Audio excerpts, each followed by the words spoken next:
How's it going, everybody? Welcome back to the Gym Range podcast. This is episode 16. We are back. We hope everybody had a great holiday season. Happy New Year. It's our first episode of 2022. So we're excited about that. Another thing to, just drop right now is that Johnny Davis is just a baller. He can hoop. He can hoop. Yeah, the Wisconsin-Purdue game just ended. Wisconsin pulled off the upset. Johnny Davis had 37 and 14. 37, which is exactly half of Wisconsin's points. So you were saying it, Alex, like, what's the blueprint to beat Purdue? Because Purdue is still one of the best teams in the country. So what's the blueprint? I wish we had a chalkboard. That would be amazing. But it's a 3-step plan. Mm-hmm. Your best player has to score at least like 28 points. Yep. That's number one. Mm-hmm. Number two, you have to slow down Jaden Ivey. You got to take him out of the game. He's a top 5 potential draft pick. Got to slow him down. Number three, you got to slow the game down of itself. Make it not ugly, but just slow it down. When you get into the half court, don't rush into your sets. Get what you want in the flow of the offense. And like we saw what happens when Villanova, and we saw what happened when North Carolina tried to run with Purdue. Exciting, it's great. You're just seeing them score, but when you slow the game down, and your best player goes for 30 plus, that's how you beat Purdue. Also, let Zach Edey and Trevion Williams, who's ever playing better that night, cook. Let them do it, right? They're not going to step out and make a three. So let the 7'4" monster and the 6'11" bully just go to work and call it a day. Also, Purdue's going to be fine, by the way. Like, they're fine. I think we said that after the Rutgers lost too. We're like, they're going to be fine. They are going to be fine. This is a loss to number 23 Wisconsin with probably the national player of the year at the moment. Mm-hmm. Other news. I didn't have anything. I don't know. Other news. Other news. Daily picks are becoming a headache for Carl and I. Dude, daily picks. So if you've not watched our TikToks, start, because they're electric. We're on another platform, ladies and gentlemen. We are. We're on TikTok. Go find us. At Gym Range Pod. It's the same as the Twitter, so it should make it easy for you all. Electric. We do daily picks. We have an Instagram filter now, which is fun. Yes, we do. Play around with that. Do like little team builds, and that's fun too. You can get TCU in Pittsburgh like me. Yeah. Daily picks though are becoming a problem. We're 2-1. We are. We're gonna be 2-2 after tonight. Because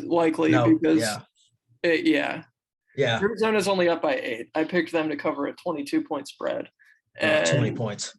It's too many points. It's the Pac-12. That's what I should have realized. It's the Pac-12. Nobody ever beats anybody by 22 in the Pac-12. No, it doesn't happen. Yeah. So, hey, that's okay. We'll be 500, and that's as long as we don't fall below 500, I think we're good. But we live and we learn. Yeah, we live and you learn. However, we're recording this on Monday. This is a lot of pressure on my Tuesday pick, but still, we push on. Mm-hmm. Yes, we push on. Here's a question for you. Okay. Who's the best team in the SEC? The best team in the SEC. This is tough. On form. Oh my gosh. I think there's three. There's three teams. Okay. There's 3 teams, and right now, I'm gonna give the edge to Auburn, based on what we've seen. Mm-hmm. But I do, and this may be bad, but I do have more faith in Kentucky. Maybe not more faith, but like, I don't know. I'm like, my heart, like my brain's like saying Auburn. Like, Alex, Kentucky lost to Notre Dame, and Notre Dame lost to Boston College. And so, but Boston College got blown out by North Carolina, but then Kentucky massacred North Carolina. So, like, we've just made the circle. Right, yeah. And not a single loss in that circle makes sense.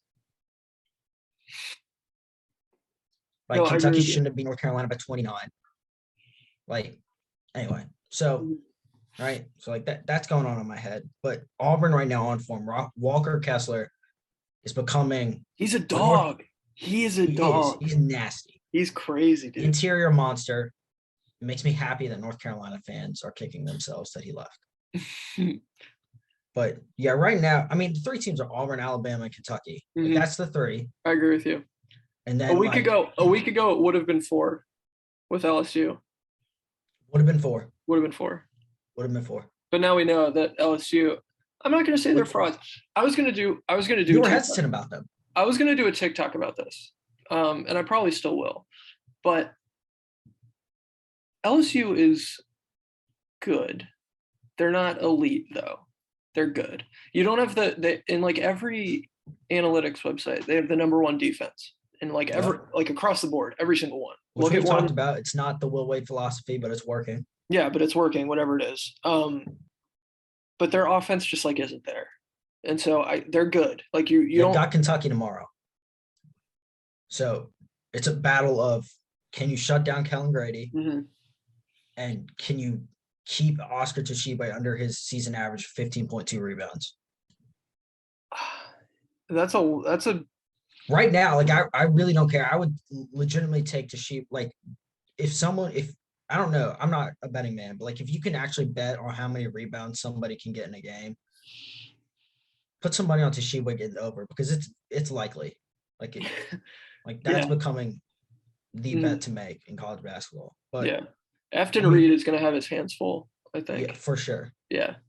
And listen, I really thought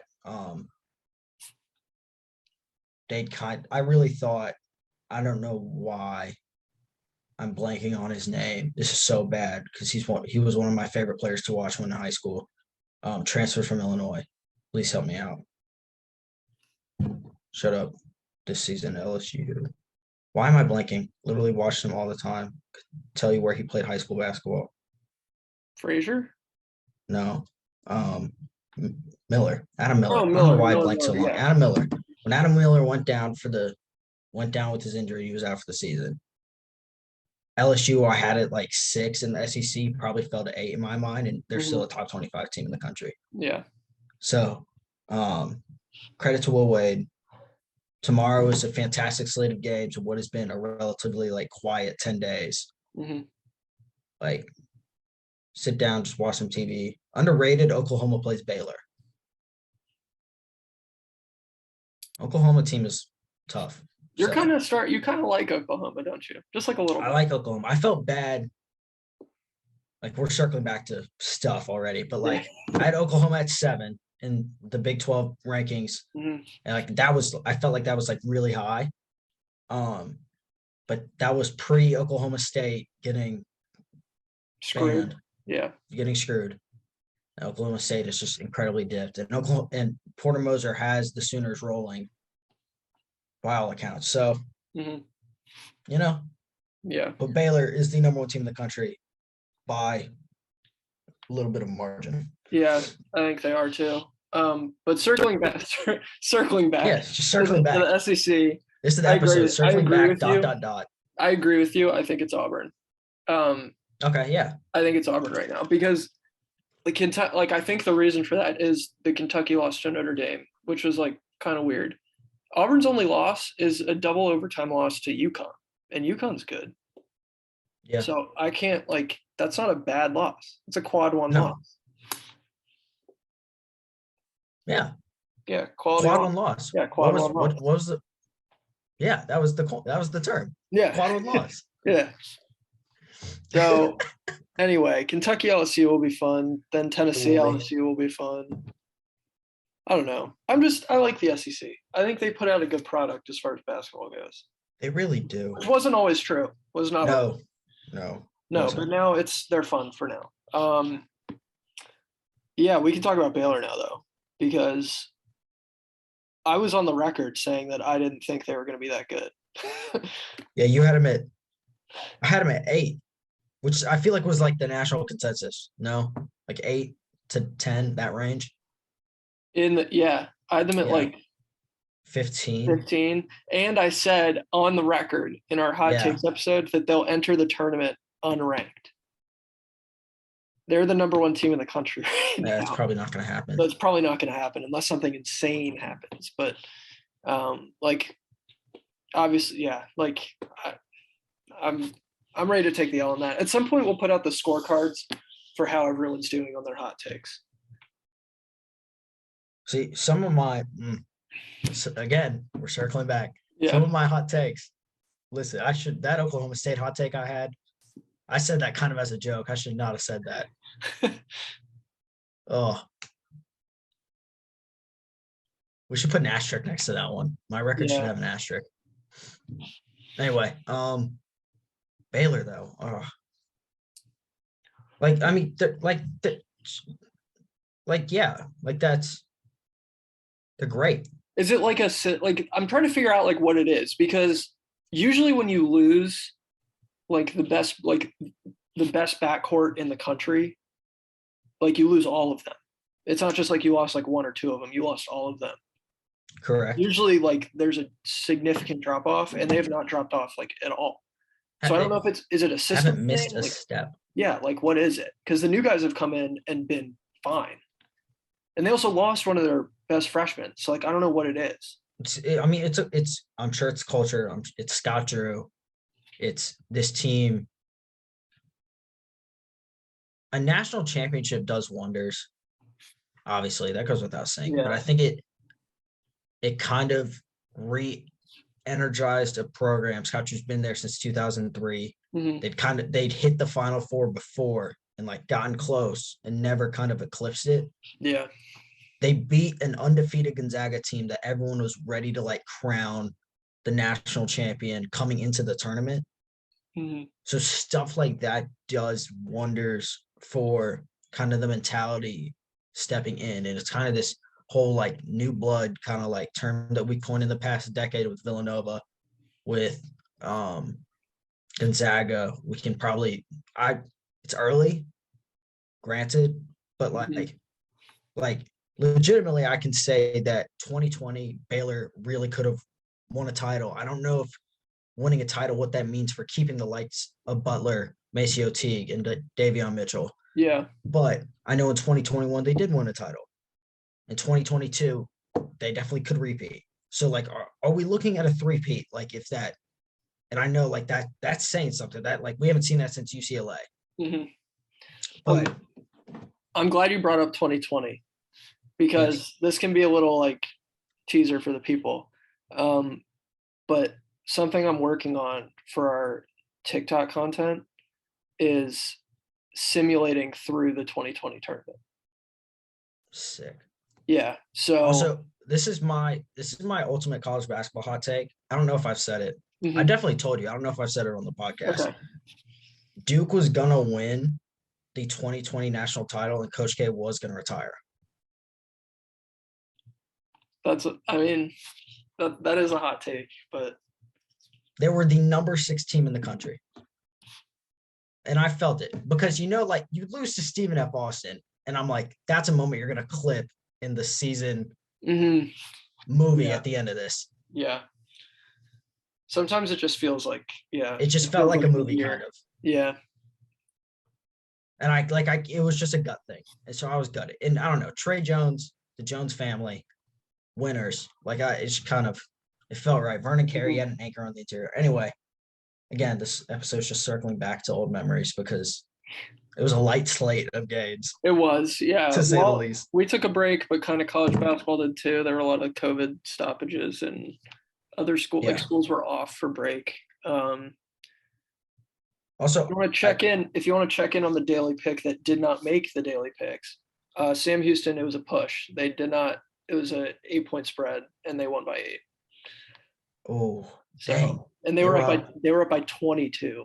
Jeez, so, no, don't love that. Hey, daily picks it's a dangerous business, It is, It's tough. It's tough out here.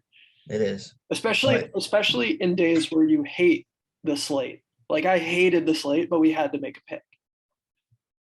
So yeah. but Arizona's up 9 with 6 left, so they're not it gonna. can happen. Benedict Mathurin, It could. 14 points in 60 seconds. It's true. Mathurin, the star of your team on TikTok. Yes. I do want to just okay, I'll preface it with this. I missed the Baylor Iowa State game because I was driving back to school. I was also driving back home, so I didn't watch it. So I do want to say, though, the fact that Iowa State only lost by 5 to the number 1 team in the land, and from what I understand, they battled back a bit. Mm-hmm. It's impressive.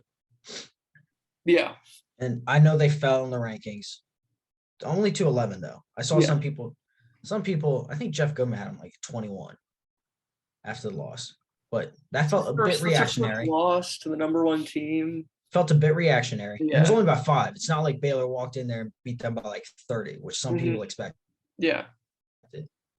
Granted, I'll be honest, I thought Baylor was going to win by 15. But credit to Iowa State.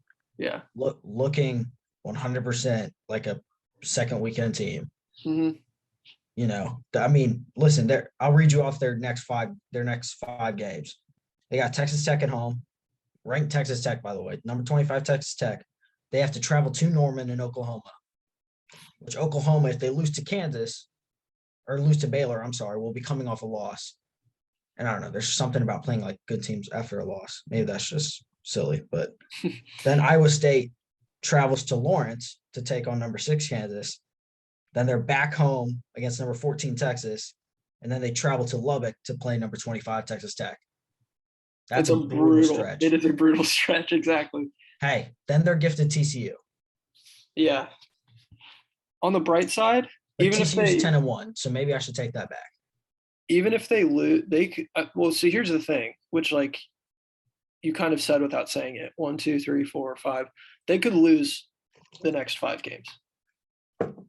Yeah. And granted, you can say that about every team, every schedule, every slate. Stuff happens. Yeah. Realistically, I expect them to steal one of them. At least they steal one of the away games, I think. I think they win one of the Texas Tech games too. Yeah. Yeah. So 2 and 3? Yeah. I can't tell you which those 2 wins are. And the thing is, going into the Baylor game, I was people after the game were we'll see, this just shows they're using it as evidence that Iowa State wasn't legit. And I was you can't do that.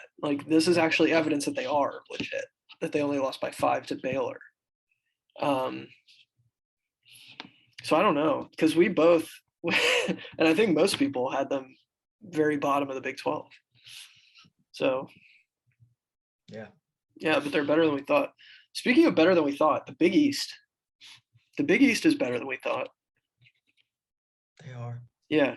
And I don't think DePaul is DePaul is not legit. I think we have to accept. I think we have to accept that they're not legit. It's sad. I was going to splurge some money to go watch them play Villanova. Yeah. Now I may not. But so I don't think they're actually going to win the Big East, was, proposed. But other than DePaul, I like what the Big East has. Villanova is not the runaway favorite, I don't think. So I did want to ask this. There were a couple of Big East questions I had. I want to just bring up. Okay. One, if you're Seton Hall and Kevin Willard, are you panicking yet? You're 0-2 in Big East play. Granted, those losses are to Villanova and Providence. So no, again, it's our quad 1 losses. It's true. And they have been markedly shorthanded. So are you panicking yet? Just in terms of resume. And B, is Providence the best team in the Big East? I'm not panicking yet if I'm Seton Hall, because there's it's cliche, but there's a lot of games left. There's a lot of games left. Yeah. They have a back-to-back against St. John's. That's kind of crazy. They play St. John's twice. It's a home and home in the span of 2 days. Anyway, I like that. Little weird scheduling quirk, but it's kind of cool.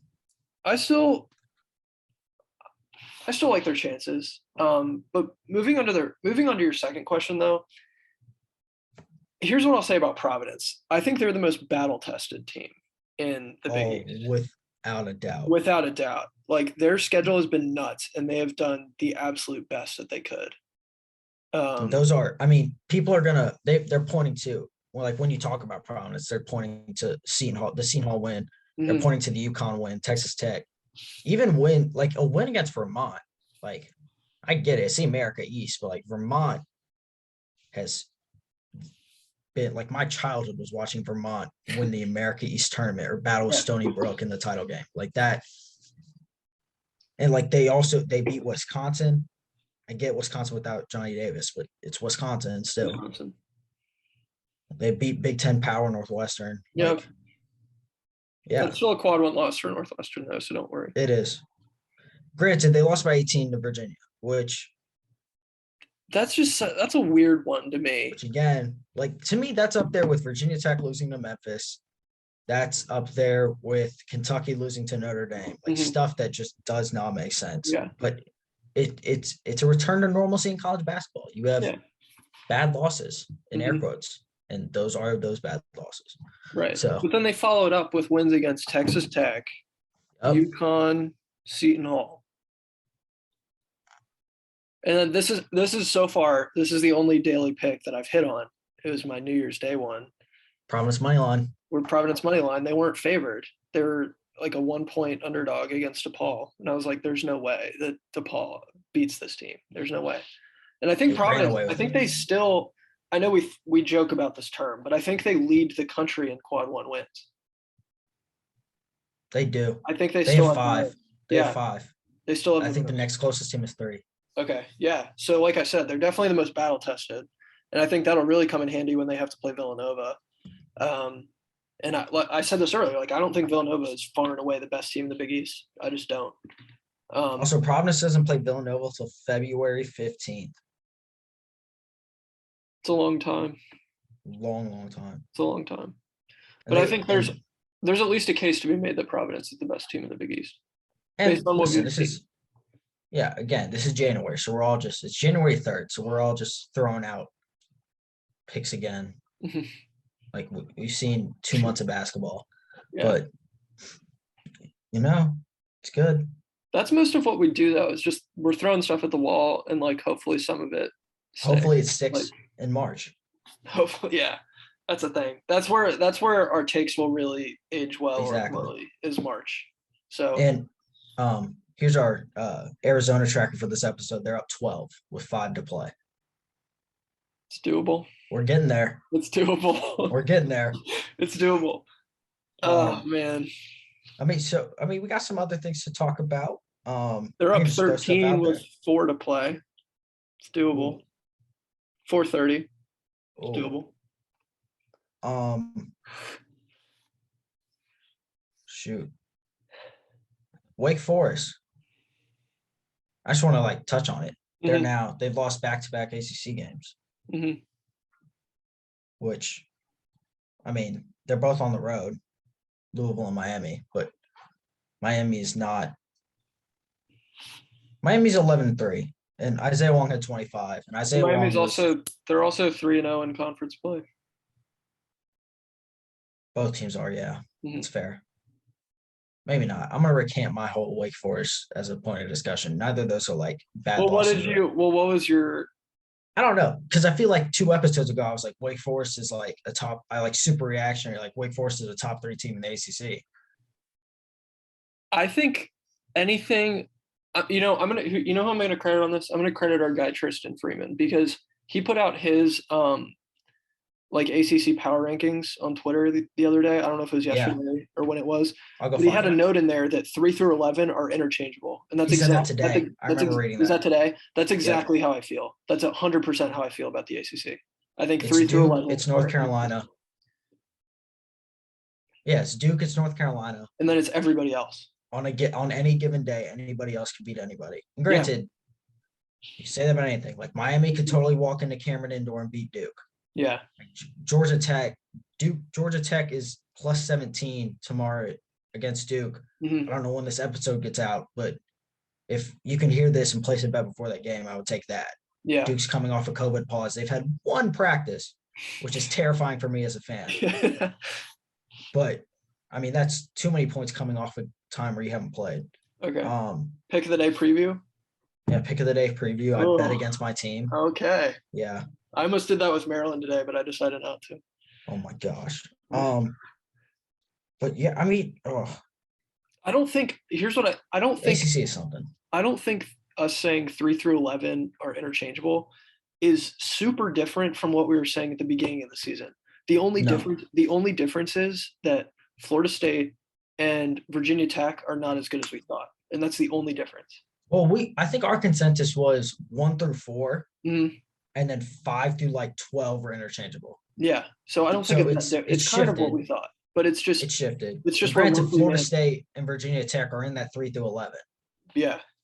So, and maybe they figure it out and they jump back up, but for right now, I think we can lump them in with kind of the other mid-ish teams. How many bids do you think the ACC gets? I was talking to my dad about this, oddly enough, 2 days ago, and the consensus I feel like is 4. I feel like everyone's the magic number is 4. I'll be shocked if the ACC gets 4 like that. But yeah. I think the ceiling is 6, and I think they'll get 5. I wouldn't be shocked if they get 6 though. Okay. And one of those 5 will be Syracuse. Because of course it will. Because of course. You know what's going to happen? It's going to be Selection Sunday, and there's going to be a bubble team that gets in over them, and then that team is going to go out because of COVID, and then Syracuse is going to get in. It's going to be some crazy stupid thing like that. Carl, if that team comes into our mentions because you just jinxed them on January 3rd with COVID protocols. Yeah. I don't know. It's a long shot. Listen, that's a long shot, but we're going to clip this, and then if it happens, we're going to come back to it. Oh my gosh, if that happens. Syracuse is such a conundrum though. Virginia scored 74 on them. Virginia. They made Kihei Clark look like Cade Cunningham. It was crazy. That's the nicest comparison I've ever heard. Yeah. It's 5'8" Kihei Clark in shoes. 6'7" Cade Cunningham in shoes. I mean, Clark had 17 and 8 and 4 rebounds. No, 100%. So, and he was 3 for 5 from 3. That's a Cade Cunningham, Oklahoma State style line right there. I will say though, I feel like this is a great segue. Cade Cunningham plays for the Detroit Pistons. Detroit Pistons are in the realm for the number 1 overall pick. They're going to get. Who are you taking? Who do I take with the number 1 pick? I'm glad we brought this up because I still have to start my kind of draft notes. It's I'll have a mock draft at some point out during the next month or so. But I haven't done a ton of scouting so far. Usually I don't start for a little bit longer, but anyway. This year's weird because I don't think there's a number 1 clear-cut number 1 guy yet. And sometimes those narratives develop as the season goes, and then suddenly it'll be oh yeah, of course this guy's the number 1 pick. But for right now, it definitely does not feel that way. Because I think there's an argument. I think there's 3 guys right now who I would think could go number 1 right now, and I think it's Chet, I think it's Banchero, and I think it's Jabari Smith from Auburn. Yes, from Auburn, because Jabari Smith is nasty. He's really, really good. And he wasn't entering the season. He was not. He was kind of mentioned in the top 5 discussion kind of, but now he's he was a top 10 lottery pick. Yeah, he's actually being considered like we said it in our SEC episode. We're Jabari Smith's a lottery pick, we said it, but he's now I think a legitimate top 5 guy and potentially the number 1 overall pick. I think he's almost nailed top 3 at this point, but we've kind of seen the shit. We saw it coming into the season. It was Chet. I felt like everyone was that's number 1. And if you've listened to this, you know how I felt about that. Then Duke played Gonzaga, and in one half of basketball, Paolo Banchero convinced a lot of people that he was number 1. Then Duke's hit a pause. Banchero's had some slip-ups. Yeah. And slip-ups is relative. Like, he's still been double-digit scoring. He's been fine.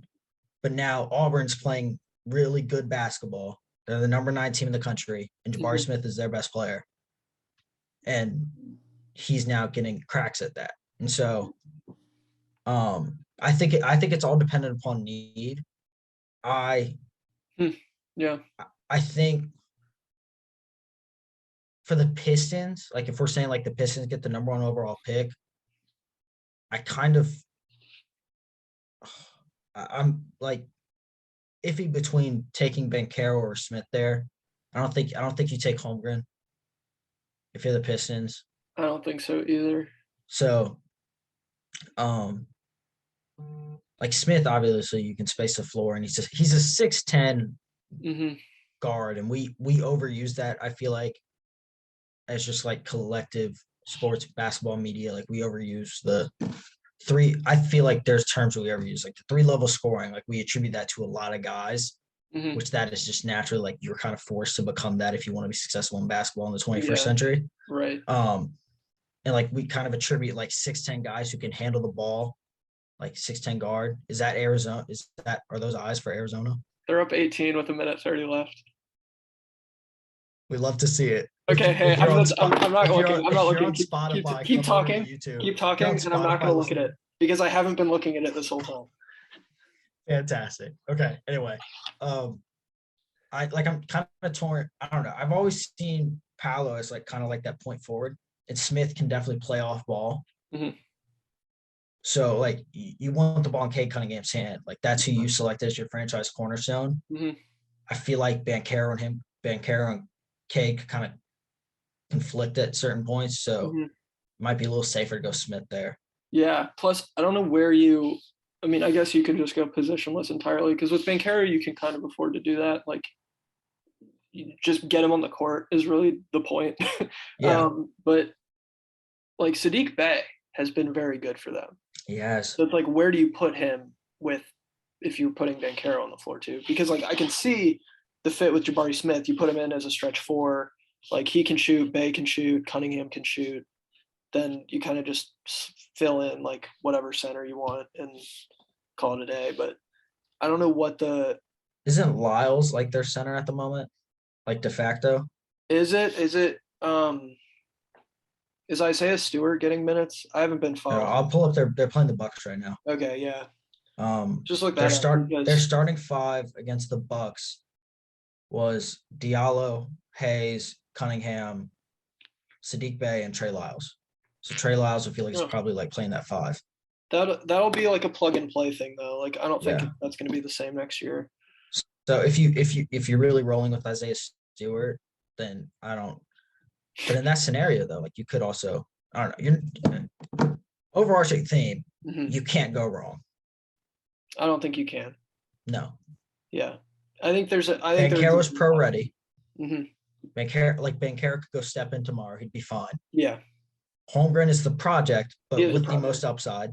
He's a project, and he feels like to me the kind of guy that you have to like commit to like building around. Yes. With his skill set. Like you really have to be like, all right, this is our guy, and we're gonna put pieces around him. Build around him for better or worse, whatever this works out. This is what's happening. Yeah, I think there are plenty of teams where he will not work. Yeah, absolutely. And Smith can just plug in, and I feel like he can just go. I think he's the type of guy. He's plug and go. It might take him like a little bit to adjust, just a little bit. I think just a little. I think the adjustment period for Banchero is going to be very, very minimal. Very minimal. Yeah. Nice. I feel like there's a consensus there. Yeah, I think so. And then, you throw in guys like Jaden Ivey, Jaden Hardy. It's kind of like the top guards. Mathurin, I think, is jumping up the boards. Mathurin is. Johnny Davis is there now. Johnny Davis. Johnny Davis played 10. I haven't seen enough of Patrick Baldwin. He's still probably lottery. Yeah, it's a weird thing, like what exposure does to. Trevor Keels is lottery. Really?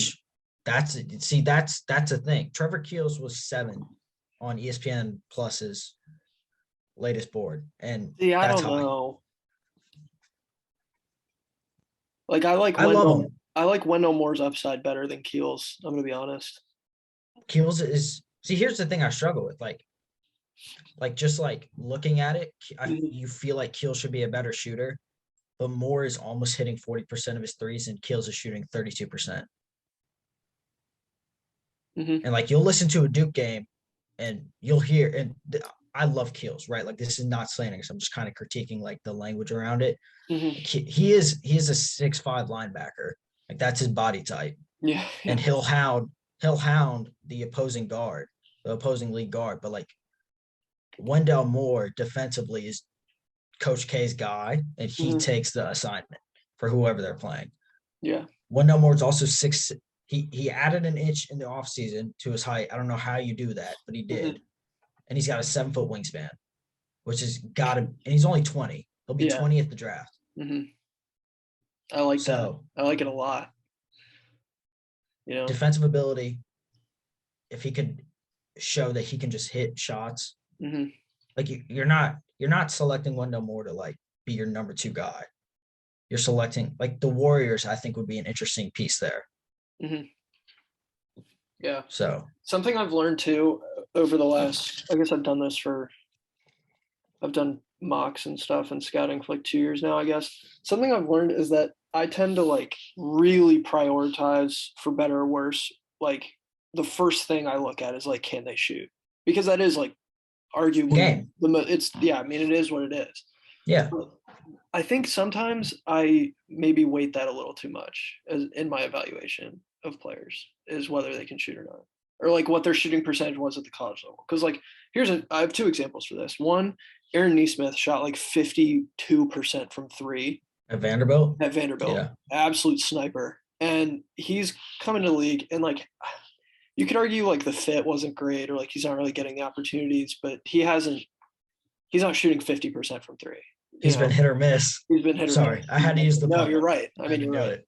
And then I think in the negative, like I think one of my big, maybe this isn't the best example, but one of my big knocks against like Anthony Edwards was like he was so inefficient, like Yeah, so inefficient. And part of that was because he was the best guy on a bad team and like correct. was hard carrying Georgia while he was there. Um, he's still like not an efficient player, but he's Yeah, making it work. Like he's still really, really good. Um, so sometimes, it's not like the end all be all, I guess, is all I'm trying to yeah. say. But yeah. And also, here's an example of that. Brandon Boston, he's like actually been good. Yes, And he could not like shoot hit the at all. broadside of a barn No, at it was Kentucky, bad. Like it was hard to watch. And so which I was don't know what crazy that because was. he lit it up at Sierra Canyon. Oh yeah, he was a knockdown shooter in high school, and then came into Kentucky and like struggled. And so, like, I thought it was a form thing because he has that. Like if you watch Brandon Boston, but he hitches, so like he gets Mhm. like he like pushes it forward, brings it straight back to his head, and then it's up and then out. Yeah. Like it's like a four, like it's like a moving and then boom, Hmm. but it's working. Yeah, but he's stepped up and been good for the Clippers. So, you Yeah. know, sometimes like if a guy isn't hitting shots in college, maybe you can still like be fairly confident for some guys that like maybe they just got to work it out like later. And stuff like that too. Like we've kind of seen it. Like the steals of the draft have kind of been upperclassmen. Hmm. Like Aaron Wiggins has been hooping. Yes, I know. He's been balling. I know that makes you happy. It does. It does for Um, sure. I want to do one last check in on Arizona. They won by 16. Tough. Okay. It We're was 2 and fun. 2. It was fun while it lasted. We're 2 and 2. That's okay. Maryland is up by 4 at half. Oh, massive. And Maryland is never up at halftime. They were down at half against Brown. So I don't know how to feel about this. This is kind of weird. Were y'all beating Northwestern? Beth Russell's 5 for 9. I don't know what they did, like what that collision did to his knee, but whatever it did made him a better shooter. Oh my gosh, it's like a Disney movie when like the main protagonist like collides with something. Yeah. Yeah. I have to see here's what I want to see. I'm gonna go back and I'm gonna see who he collided with and what they're shooting from the field. Oh my gosh, they like switched. Yeah, it's like a Freaky Friday type of thing. Oh my gosh, Yeah. it is. Wow. So I don't know what the deal is there. Keegan Murray has 16 because he's Keegan Murray, and he's going to do that too. Shocker. Wow. Yeah, big The shocker. number 2 scorer in the country. Yeah. Putting the ball in the hoop. He was another unexpected breakout guy. I kind of disagree with that in a little bit. You think? Well, okay, so I'll say like whatever he jumped from like freshman to sophomore season, absolutely. Mm-hmm. Like I don't think people expect him to be a 24 points a game scorer, 22, whatever he's at. But every time I watched an Iowa game last year, they were either A, touting Luka Garza, or B, touting the upside of Keegan Murray. Okay. And so like that's what I've kind of remember from that. It was either like Keegan Murray's upside or Keegan Murray's effort or look what Keegan Murray just did on three successive plays. I can't complete a sentence, but yes, he's hooping. Big Ten Player of the Year. Best of luck to voters. Have fun trying to pick that. Yeah, because fun. You're gonna make at least 5 fan bases bad, regardless. Yeah, no, you're right. Here's one. Rank these 3 players on how unexpected their breakout season was. Okay. Jaden Ivey, Johnny Davis, Keegan Murray. One no more. No, I was kidding. One no more. Okay, I'm just going the Big Ten guys. We didn't need to do that. No, Big Ten. I'm going the Big Ten guys. Oh, Davis is 1, and I feel like I feel like it's Davis 1, and then like most unexpected. Yeah, Davis 1. Davis 1, Murray 2, Ivy 3. Yeah, I think that's the right answer. Because everybody going into the season was like, well, Ivy is the breakout candidate at Purdue. Yeah, because we saw it at USA FIBA Worlds for the U19 team. Yeah. So we kind of knew it coming in. Keegan Murray, like we saw the flashes of brilliance. No one expected Johnny Davis to take over games like this. Yeah. So I feel like that's the pecking order. It's Davis. That's also what I would vote for Player of the Year too. Okay. Like you can throw in Kofi Cockburn, obviously. You can throw in. Can I throw in like Michigan State's front court? Can we do like tandem Player of the Year nominations? No, we can't. No. Dang it. I mean, yeah, but I mean that would be like if we're doing like, but if we're doing tandems, then like I'd do Zach Edey and Travion Williams. Yeah. Big Ten though. Again, media members, good luck to picking those teams. That reminds me of something else that I wanted to touch on quickly. This can be like our last thing. Indiana's not good. No. They're not. They'll still beat Northwestern just because. They just lost to Penn State, dude. I get that. So long as Ryan Young and Pete Nance are not playing on the court at the same time, I'm fearful that Northwestern will lose every game they play. See, like, and I think you could look on paper at Indiana's results and still convince yourself that they're okay. Because their losses are double overtime loss by 2 to Syracuse. They lost to Wisconsin, who we know is like actually okay. And Penn State, which is just like a weird loss, but I don't know. I'm trying to find it, but I feel maybe it was Tristan, maybe it wasn't, but some member of the college basketball media said that Trace Jackson Davis may be the most wasted. Yeah, wasted. I saw this. I don't remember who it was either, but credit to whoever that was. I agree with them. The most wasted piece within like a team over the last like 6 years. I think because that's probably true. Uber talented, and Miller and now Woodson have been unable to utilize the guy. Yeah, it's tough to see. It really is. And you're Indiana. You are a national, maybe not no longer a national staple, but you are a name. Yeah. Ever since the Bobby Knight era, you guys have been like. I think that's a top job. I think you have a selling point too. You get to wear pinstripe pajamas when you warm up, and your arena is one of the greatest in the country. Like your arena is fantastic. You have an electric fan base. You play in like the hoop state, which isn't true, but like, Yeah. I mean, it's live or die basketball there. Yeah, it's true. You had Larry Bird. Mm-hmm. I mean, I get he didn't go to your school, but now I'm just naming things from Indiana. Yeah, right. I think the pinstripe pants are funny to me because like sometimes their fans will wear them, like if they travel to Maryland games, and then like if we win, it's funny because like you don't want to be the guy whose team just lost and you're now wearing those pants. Yeah. It's just a tough look. Can I cut back to my original statement? Yes. I said my front three votes for player of the year in the Big Ten. Don't know why. EJ Liddell just crossed my mind. I don't know why he just crossed my mind, but it would be Johnny Davis, EJ Liddell, then probably Jaden Ivey, then Keegan Murray. I'll reword that because EJ Liddell, Ohio State is a top 12 team in the country. Beat Duke. Liddell absolutely carries them at points. Granted, Malachi Branham played out of his mind. What was it yesterday against Nebraska? Bailed him out against Nebraska. Yeah. Yeah. But we can do at some point. We can come up with our own like mid-season awards once we get into the conference a little bit.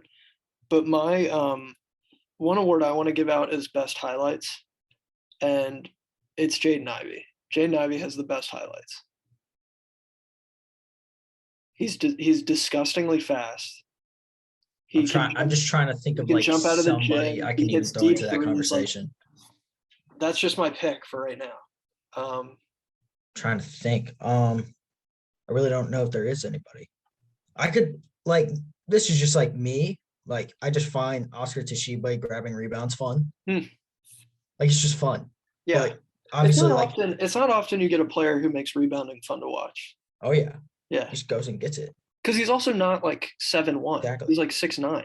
He's 6'9". Yeah. He makes every like old head happy. Yeah. It's fun. But I do, if we're gonna like quickly I saw this tweet from Jeff Goodman. I just have my phone right here. He said it's completely wide open, but his top 5 for National Player of the Year. I just want you to agree or disagree. He has 5 Jabari Smith, 4 Wendell Moore for Duke, 3 Ochai Agbaji, 2 Liddell, 1 Davis.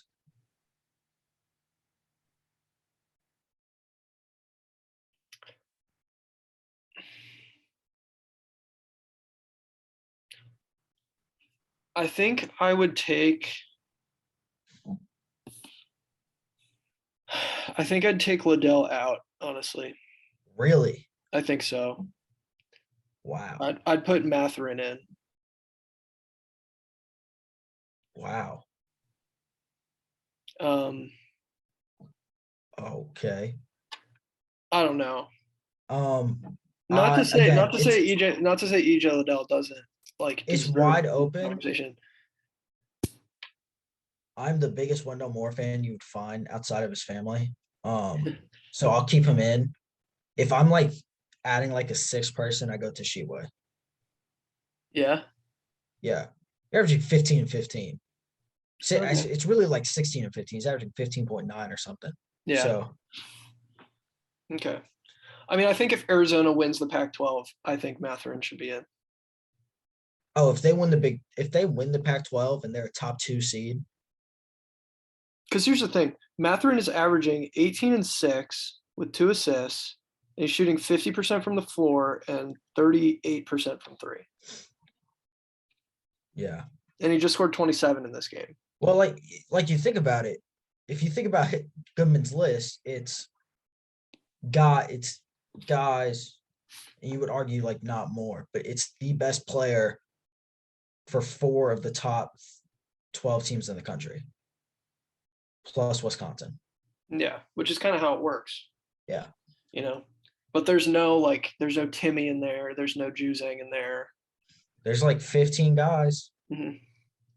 But I respect that though, because I think his list is based on performance. Yeah. I don't think it's not based on like, oh, this is the big name guy, like give it to him. Like I think the list before the season started would have been like Juzang, Timmy, like Gillespie, like Banchero, and Holmgren. Yeah, that would have been 2 Gonzaga guys. Yeah. So Hey, respect. Honestly. Last thing, fraud watch. Fraud watch.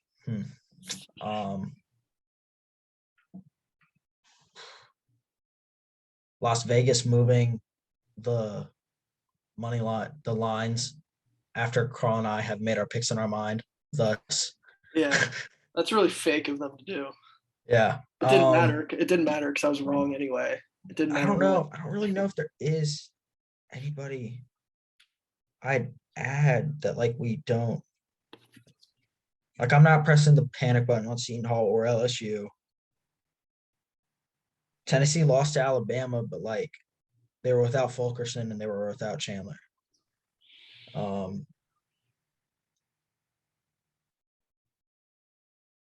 It's tempting to do Wake Forest, but granted they lost to 2 3-0 teams in the ACC.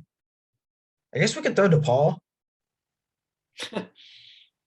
Yeah. But like, which feels silly to say, but like Javon Freeman Liberty is like just bailing them out of certain games. So, it's weird to say them because like what expectation would that be based on?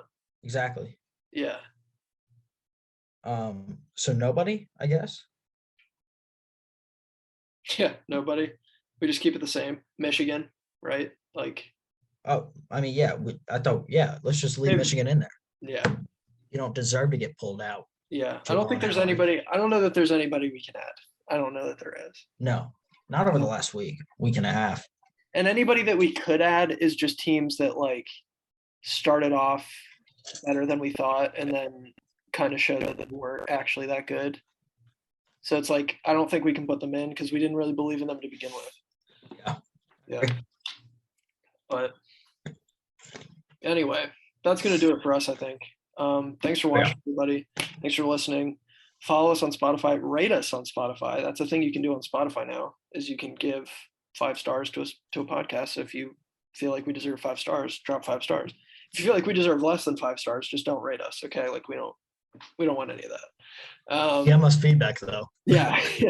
But give us a follow on TikTok, on Twitter. Both of those are at JimRangePod. Yeah, and keep Colorado State ranked, you cowards. Yes. Yeah. All right, Rams. You got anything else to add, Alex? I think I covered all of it. Chris Collins, please play Ryan Young and Pete Nance for more than 3 minutes. Please don't come out of timeouts in a zone. Oh my gosh! Actually, do the latter more than the former. Honestly, what are we doing? Anyway, okay, that's my thought. Don't play zone Northwestern. Cool. That's okay. Just keep racking up those quad 1 losses. Yes, that's how you get into the NIT, baby. That's how you get into the NIT. That's how you win the NIT. All right. Thanks for watching, guys. We'll see you next time. See ya.